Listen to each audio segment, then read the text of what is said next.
चली आई हम गायक रोहित प्रधान आप सबके बीच में एगो बहुत ही मार्मिक गीत प्रस्तुत कर रहल बानी। अच्छा लगी तो अपन आशीर्वाद प्यार जरूर देव सब। बार बार मिल जाई, बार बार मिल जाई, धन दौलतिया दोबारा न मिली। बार बार मिल जाई, धन दौलतिया दोबारा न मिली।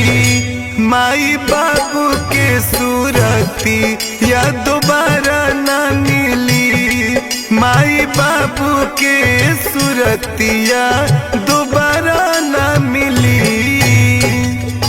माई बिछावना हई, बाबू हवे चादर, करके न चाही माई बाबू के अनादर। ए भैया कहल गइल बा, माई मक्का माई मदीना बाबू मथुरा काशी। माई मक्का माई मदीना बाबू मथुरा काशी। जे माई बाबू के सेवा न कइल धर्म करम सब नासी। ए भैया माई बिछौना हई, बाबू हवे चादर, करके न चाही माई बाबू के अनादर। दूधवा पिया के सिचली, दूधवा पिया के सिचली, सुनर सुनर बकिया दोबारा न मिली। माई बाबू के सूरतिया दोबारा न मिली। माई बाबू के सूरतिया दोबारा न मिली। कौन कहता है कि माँ ममतामय नहीं होती?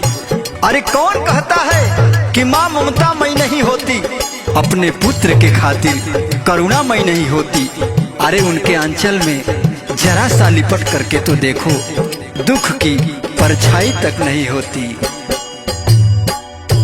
माई के जैसन के बा करे वाला प्यार हो, बिना माई बाबू पूजले तीर्थ बेकार हो। ए भैया माता को माता ना होली, भले पुत को पुत हो जाला, इहे सच्चाई बा। माई के जैसन के बा करे वाला प्यार हो, बिना माई बाबू पूजले तीर्थ बेकार हो। कृष्ण बक्सरी रोहित, कृष्ण बक्सरी रोहित, टूट जमी नहीं आ दोबारा न मिली। माई बाबू के सूरतिया दोबारा न मिली। माई बाबू के सूरतिया दोबारा न मिली। माई बाबू के सूरतिया दोबारा न मिली। माई बाबू के सूरतिया दोबारा न